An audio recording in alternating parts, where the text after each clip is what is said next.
A lot of people still remember the night the police radio received a call so strange that even the dispatcher paused before repeating it. The caller was a teenage boy, his voice shaking as he insisted that something inside an old white van parked near the edge of town was not human. He kept repeating that it was green, but not the kind of green you see in nature.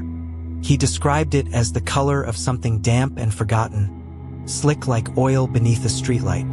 The van had been sitting for weeks along a quiet rural road near a row of holiday cottages, close enough to be noticed but far enough to be ignored. Most locals assumed it belonged to travelers or someone passing through.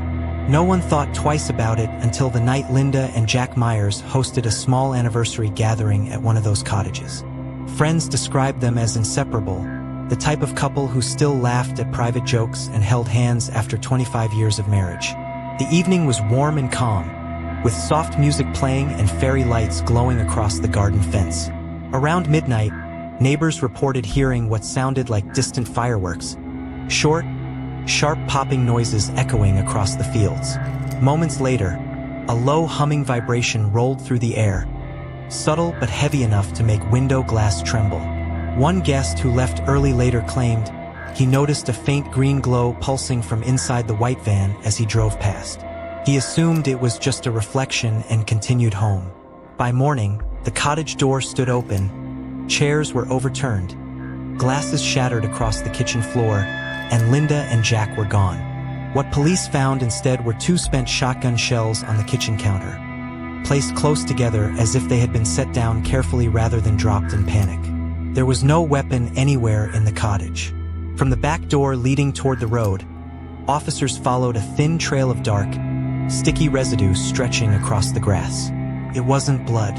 In daylight it shimmered faintly, almost iridescent, and those who stood too close described a strange smell, metallic and slightly sweet at the same time. Forensics collected samples, but laboratory results failed to match it to any known substance.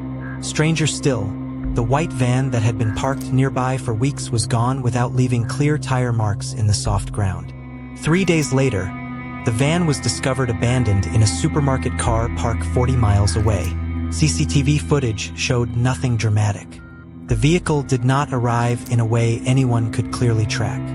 It simply appeared between recorded frames, as though it had slipped into place during a momentary gap in the system. The windows were blacked out from the inside with thick plastic sheets taped firmly along every edge.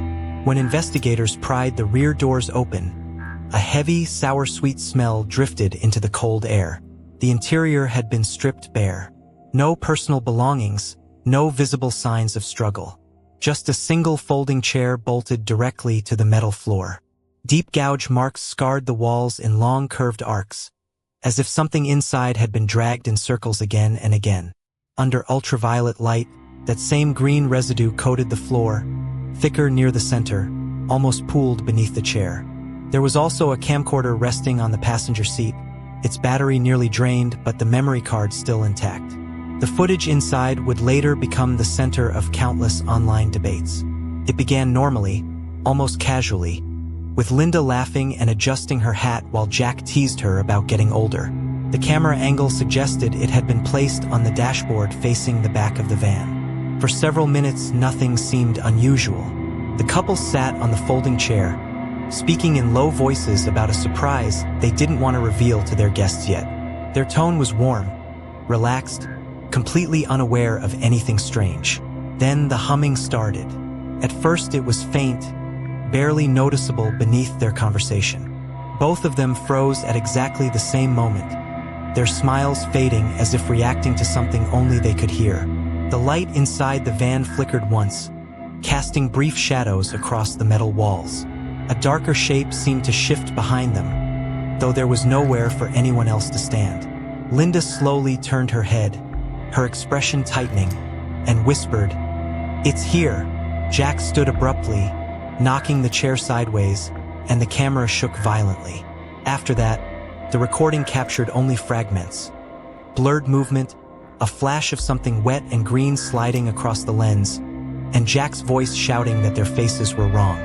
He kept repeating that they were melting, even though the footage showed no visible change, only rising terror filling the frame. Over and over, Jack's voice cracked as he insisted something was sliding over them, changing them, even though on camera their skin looked untouched.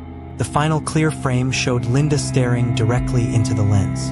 A faint green glow reflected across her face, subtle but undeniable, and her expression was not one of pain. It was recognition, as if she had just remembered something she had tried very hard to forget. Then a sharp crack echoed through the van, the same sound neighbors had mistaken for fireworks, and the recording cut abruptly to black.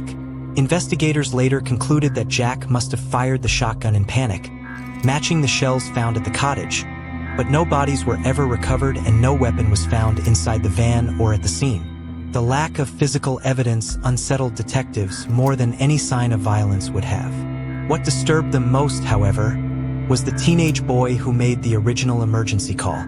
During questioning, he admitted he had been wandering through the fields that night out of curiosity.